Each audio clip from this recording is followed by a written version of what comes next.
January 20th, 2026. Voice of Wales alone. The storm is back on British territory. Prior to Prince Harry and Meghan Markle's anticipated court appearances in the UK next week, Buckingham Palace has formally rejected all demands made by the couple as of this morning. The official communication reads, "No member of the royal household, active or retired, shall extend representative status or ceremonial privilege to the Duke and Duchess of Sussex in connection with their civil litigation matters. Any such claim is without consent or recognition of the Crown." This declaration comes in response to a confidential list of conditions submitted by Meghan Markle through her legal team demanding the complete lockdown of 4 entire floors of the Hyatt Regency Hotel in London. That all staff refer to her as Her Royal Highness. Despite being formally stripped of the style in early 2020, the installation of bulletproof glass at all venues she might attend, a private fleet of luxury vehicles with armed escorts, a personal chef, stylist, driver, assistant, and PR staff in 4 separate rooms. The list was not only immediately denied by the palace but also leaked to senior press editors as a warning shot, indicating that the royal family intends to distance itself publicly and irreversibly from the Sussexes' actions. What pushed this fragile relationship over the edge? According to internal briefings, the final straw was Meghan's self-declared title, her return with her crown. The phrase was used during her statement to U.S. press outside LAX, where she told cameras, "The Duchess of Sussex returns to Britain with her crown intact." The phrase has since gone viral, and not in the way Meghan had hoped. At the core of this crisis is Harry's legal campaign against the Daily Mail and the Sunday Times.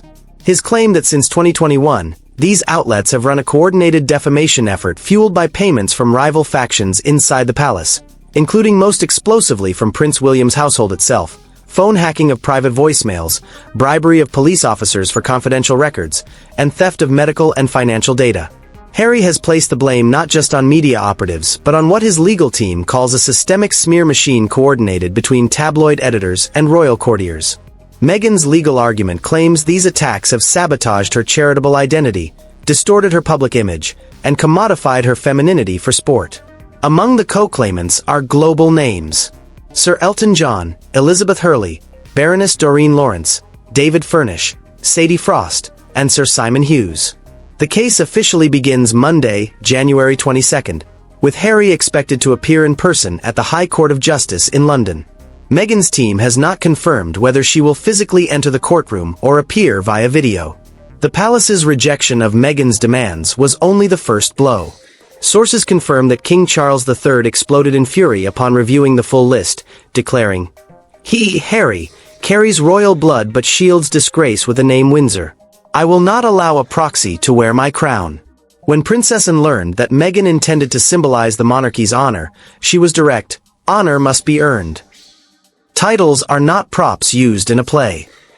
Duchess Sophie described Meghan's list as insulting to protocol and demeaning to real public service, while Prince Edward reportedly offered his quiet support for the palace's formal rebuke, saying, "The law will speak." "We won't anymore."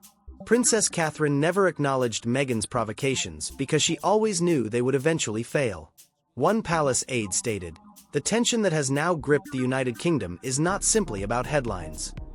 Princess Catherine's silence was particularly striking, as her aides confirmed she has no time for drama and remains focused on her children's cancer fundraising event next Thursday. It has to do with power, limits, and image. As of this week, Meghan Markle's non-negotiable list of demands for her possible return to Britain has caused logistical havoc involving the government, police, and even local councils. A leaked internal memo dated the 17th of January 2026, sent to the Home Office and subsequently circulated among security officials, detailed Meghan's requirements for what she calls a security-compliant return.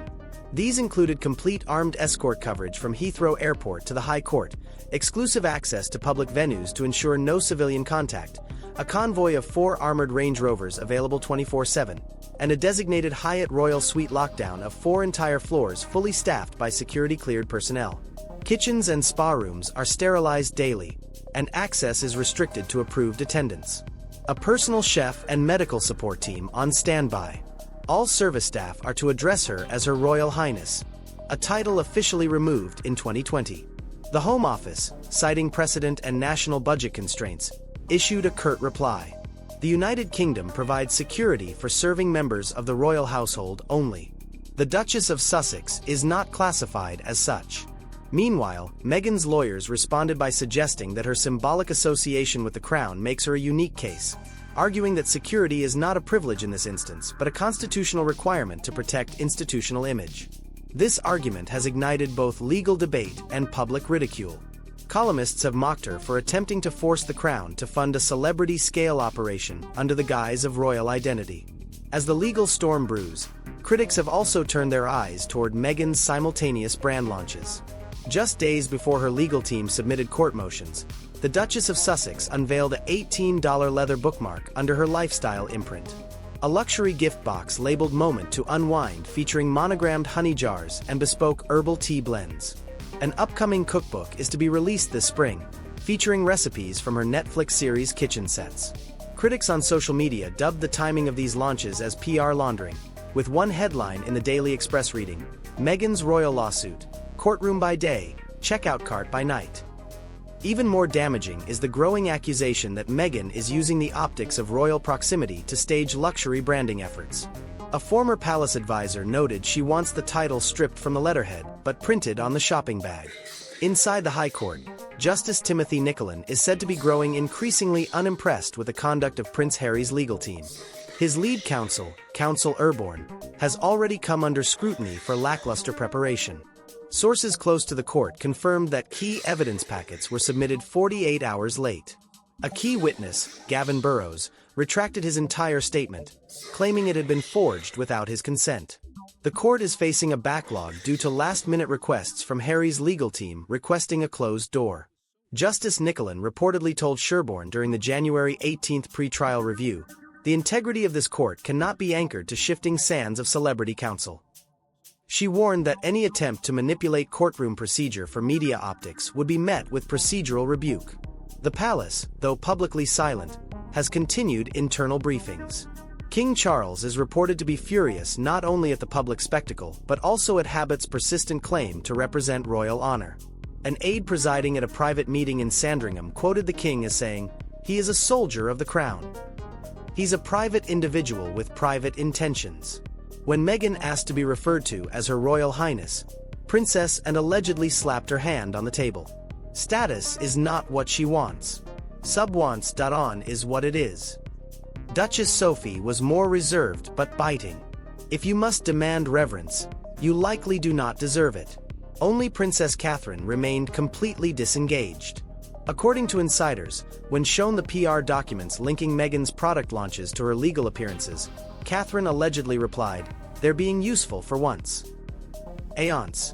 Head of Prince Harry's legal crusade lies a deeply personal allegation, one not aimed at the media, but at his own brother. In documents submitted under seal and sealer partially leaked to legal correspondents, Harry's legal team accuses Kensington Palace of being an active partner in reputational sabotage. The claim specifically states that between March 2021 and October 2023, a communications pipeline existed between select senior aides to Paidees William and reporters at both The Sun and the Daily Mail. The allegations center around payments and privileged access granted to journalists covering royal matters, allegedly in exchange for publishing unflattering about Meghan's behavior during her time at the palace, selectively leaked stories from private family meetings, and headlines on Meghan's staff conflicts edited out of context. In one internal memo, Harry's legal counsel counseled the operation as the Kensington filter, a term that has since exploded across social media. A senior former staffer speaking anonymously to ITV's Inside ADME firm. "There we were encouraged to guide the narrative. While some did it cautiously, others did it joyfully." Harry's team is relying on a number of WhatsApp transcripts and internal email leaks, including a February 2022 correspondence between a palace assistant and a Mail on Sunday editor-headed talking points. Sussex volatility, even though no formal financial paper trail has been established. The palace has declined to comment on a June 2023 chat log that refers to Meghan as unusable without scandal. Although William has not yet made a public statement, sources close to the Prince of Wales say he sees the accusation as a catastrophic betrayal. One senior royal correspondent was informed, "To be accused of sabotaging your own brother's marriage for media leverage, That's a break no Christmas lunch can repair. In internal strategy notes, William has instructed his team to remain measured and silent, focusing instead on his engagements in Manchester and Birmingham this week. However, one sharp rebuke came through a close friend of William, anonymously quoted in the Telegraph. Harry believes pain is power, but inflicting it on your brother does not make you the heir. The tension dates back to January 2021, when the now infamous Sandringham Summit was held. While it was framed publicly as a negotiation for the Sussexes' exit, internal attendees say it turned quickly. According to an aide present in the room, William made it clear he didn't trust Meghan. Harry called it jealousy. But what hurt most was that no one stopped the press from tearing her apart. This summit is now being re-examined under the lens of the current lawsuit. Meghan's team claims it was a ceremonial serving disguised as diplomacy. In a recent Netflix round, Meghan herself hinted at this by saying it wasn't an exit, it was an exile. The palace's internal records show that Princess Anne was among the few who openly objected to the Sussexes' media handling at the time. According to a briefing note dated May 2022, Anne warned, "These public displays of grievance dishonor us all. There is fire in the press. Avoid using your pride to fan it." Duchess Sophie, though more restrained, reportedly took issue with Meghan's insistence on preserving her Duchess identity posted. In a private letter now archived in the Royal Correspondence Office, Sophie wrote, "Titles represent service, not refuge. We're just dressing up if we up, not providing." As always, Princess Catherine declined to participate.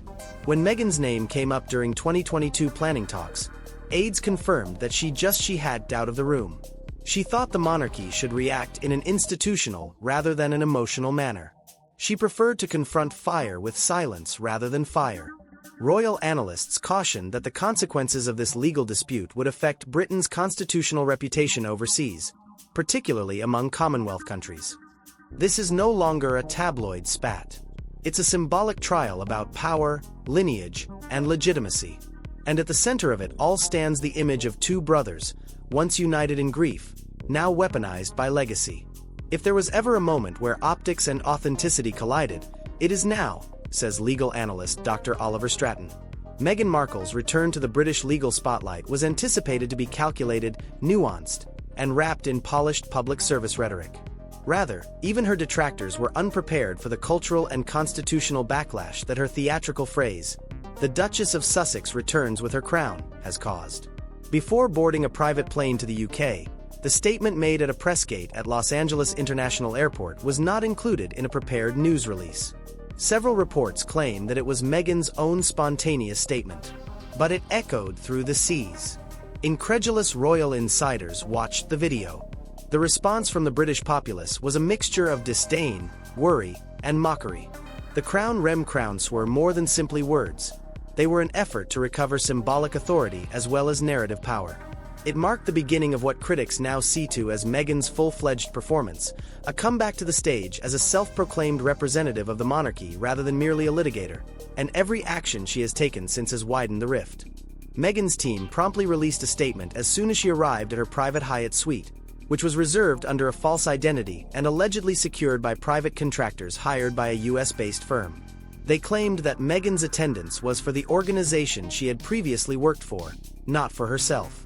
Palace officials were enraged by this rhetoric. She doesn't serve it anymore. The door was shut. In a rare off-the-record statement to the Times, a top royal assistant remarked, "She locked it."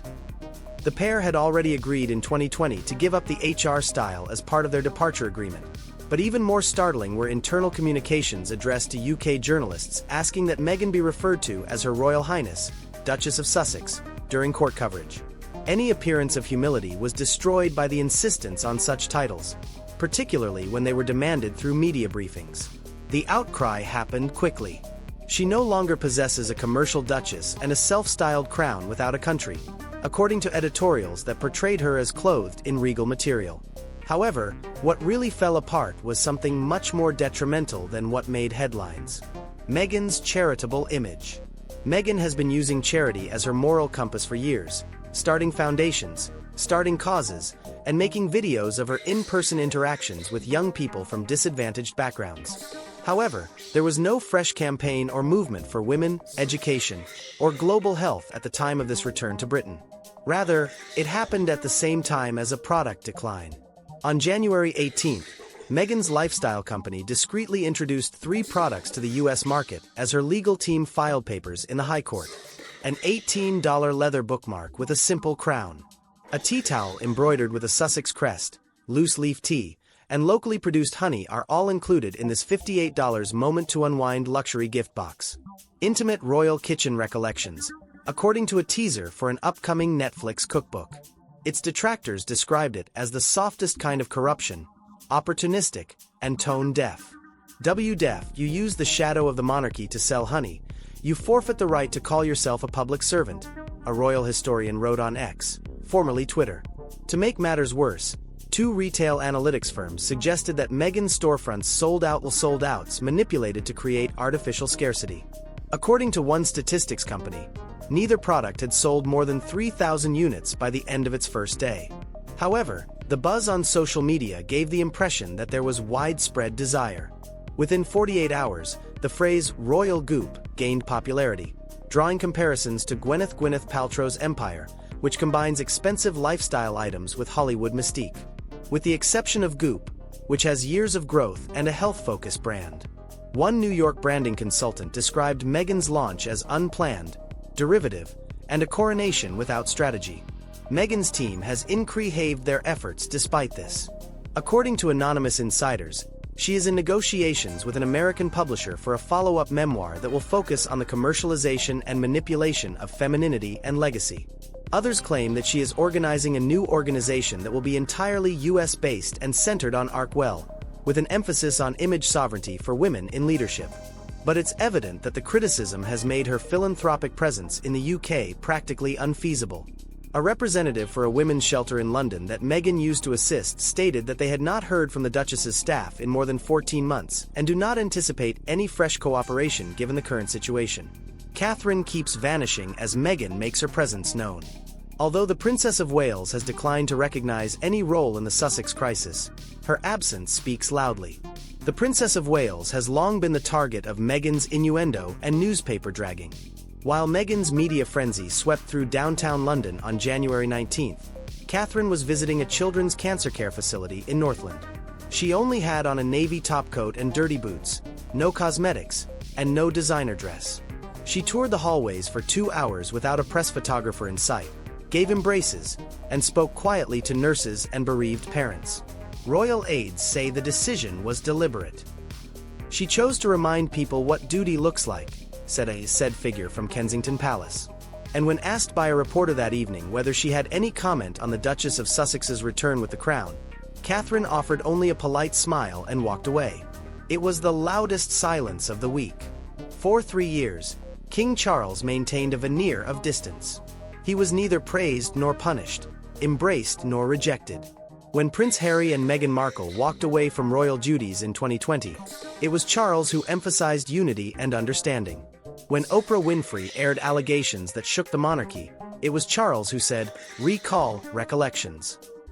Very. In January 2026, the King's gloves are off. On the evening of January 19th, in a closed-door Meador at Clarence House attended by senior legal advisors, courtiers, unications directors, King Charles III formally authorized legal counsel to prepare a response not to the Daily Mail, but to Harry and Meghan themselves. What changed? According to sources present, the catalyst wasn't Meghan's security demands or even the spectacle of her courtroom arrival. It was the contents of a sealed filing from Harry's team on January 18th. The document submitted to the High Court contained a timeline of alleged media manipulation and internal sabotage beginning in early 2021 with direct reference to Prince William, Catherine, and a senior royal advisor with direct access to the king. That final phrase, multiple insiders confirm, is believed to refer to Sir Clive Alderton, Charles's private secretary, effectively accusing the monarch's own office of enabling defamatory coverage of Meghan and Harry. It wasn't just about protecting William anymore. Official. It was about Charles's own integrity being put on trial by his son. By the following morning, Charles had called in the Attorney General for consultation.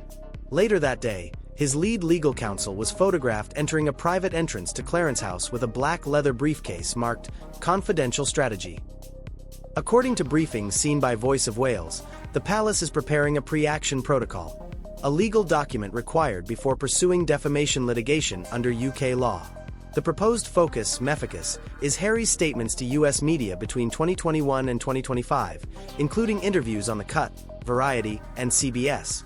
Claims made in the Netflix docuseries indirectly aimed at Catherine and William's household, and opinions of institutional racism linked to the monarch's inner circle.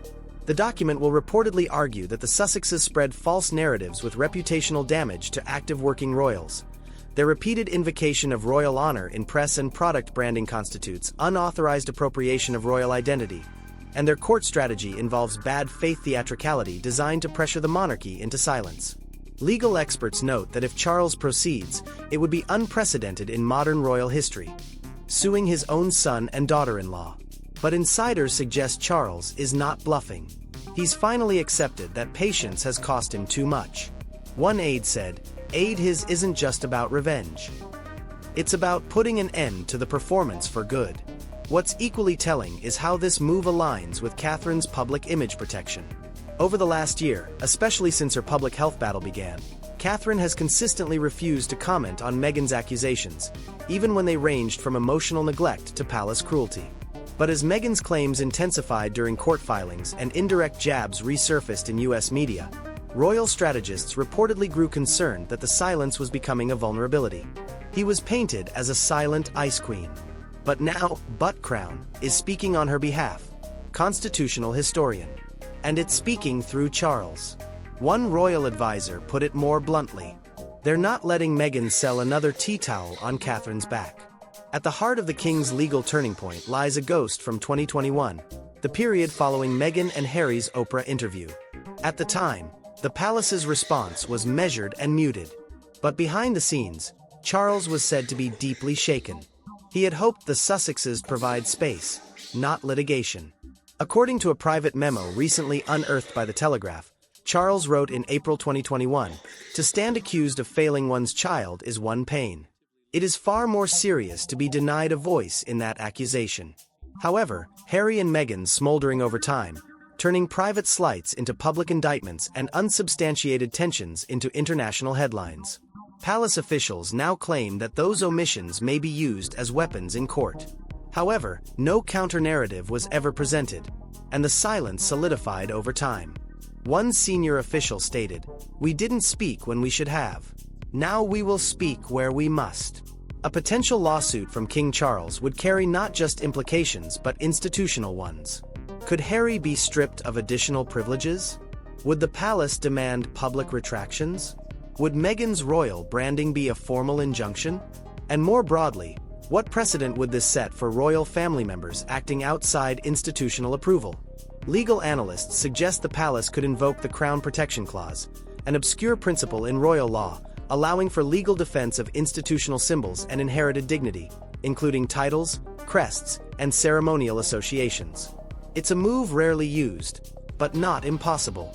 And in this case, such a defense could allow Charles's team to argue that Meghan's branding through interviews, packaging, and court declarations misrepresents royal authority and confuses public understanding. As of January 20th, Meghan's legal team has not commented publicly on the threat, countersuit, or suit, but sources close to Archewell have privately indicated that any move to silence a woman's lived experience will be met with a proportionate legal and public response. The palace, it seems, is no longer afraid of that response.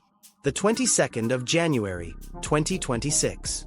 A grey overcast morning blankets London as the city prepares for one of the most emotionally charged days in modern royal memory. BMs and Ms. barricades are in place outside the Royal Courts of Justice. International media line the streets. Protesters and supporters gather under umbrellas. The eyes of the world are fixed not on politicians, not on celebrities, but on two individuals who once vowed to modernize the monarchy and now stand poised to fracture it further.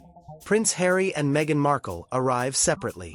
Meghan exits first, wearing an ivory trench coat tailored to perfection, her gloved hand raised not in a wave, but in a regal pose.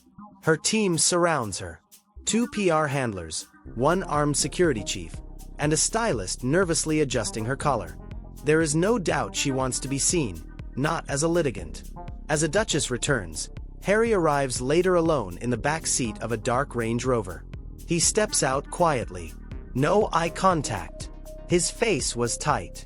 His left hand trembles slightly as he clutches his coat. Inside courtroom 1, silence falls as Justice Nicklin takes his seat. It is time. The judge begins by reading aloud the list of plaintiffs. Prince Harry, Baroness Doreen Lawrence, Elton John, David Furnish, Sadie Frost, Sir Simon Hughes. Each claim alleges unlawful information gathering. Each seeks justice, but only one name overshadows them all. The proceedings begin with arguments from David Sherborne, Harry's legal counsel, but his tone is defensive and rushed. Justice Nicklin interrupts twice. Once to request clarification on the timeline of accusations against Prince William's office, and once to ask why certain core witnesses have either retracted testimony or refused to appear in person. The tension escalates when documents are submitted, implying media payments to individuals with palace ties. No names, just vague language. In the back row, one senior royal aide whispers, "If that's the whole case, they've lost already." Despite headlines proclaiming a royal confrontation, no member of the royal family appears in court. And yet, their presence is everywhere. The judge references a formal submission from Buckingham Palace, stating unequivocally, Their Majesties King Charles III and Queen Camilla, along with the Prince and Princess of Wales, do not authorize or support the plaintiff's claim to represent the interests or reputation of the royal household in any legal matter. A second letter, more pointed, is signed by Princess and Prince Edward and the Duchess of Edinburgh. The claimants' efforts to associate their private grievances with the dignity of the crown are wholly rejected. We serve the public, not personal narratives. Catherine notably issues no letter. Royal observers note. That is the message.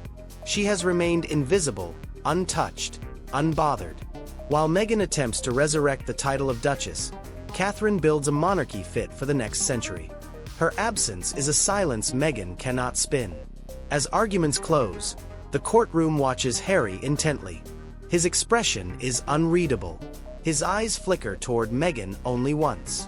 She doesn't look back. Outside, rain begins to fall. In his closing statement, Justice Nicklin does not issue a verdict. That will come later. But his words carry weight. This court exists to examine truth, not to amplify theater. The pursuit of privacy cannot itself become an act of spectacle. With that, the gavel drops. Meghan exits quickly, still composed, but silent. There is no statement, no smile, no victory. Harry lingers in the hallway. One photographer captures him gazing at the floor, lips pressed tight. For a moment, he looks like the boy at his mother's funeral, lost in a crowd too loud to grieve. As the world digests what just unfolded, the broader implications remain chilling. Will Harry face sanctions for unproven claims against his brother? Will the palace proceed with a defamation counter? Will Meghan retreat or double down? What's clear is this. Their attempt to return on their terms has triggered something irreversible. A monarchy once accused of silence now speaks with clarity. A public once divided now demands accountability. A crown, once wounded, now shows no sign of retreat. This wasn't just a court case. It was a reckoning.